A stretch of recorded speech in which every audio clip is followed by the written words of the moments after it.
Taton, nang nahongi ba mong si Karino? Ipam da gilaptok lagi kalabro.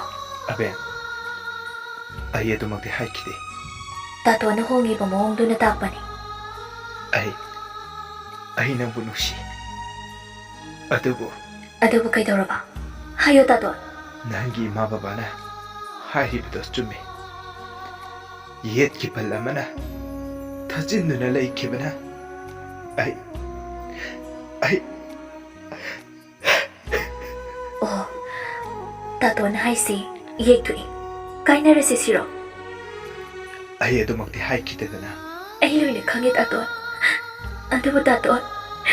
Yek tok labadi. Taksi na ba yada bro? Aben, Taton. Ay nang matamoy sin na nagsiye. Ay nang kay na magamoy eh. adum na hay ka no. Ay shu. Nang bunusi da ba nate? Adubo ay. Nafam de gilaptok rake ben. Oh, nachil dumang na. Adom na hay bang hamlaw ko. Aben, she. Tuo kap ko na. Tila ka no. Ay manong si hay ki mo to. Maduhay na mga magdara. Ay, yay. Ay nga naging laptop ro. Kaya tahay na rin na pangda. Ano mo Taton? Nga si na ginamangda. Among hana ay gisakset. Onlaron.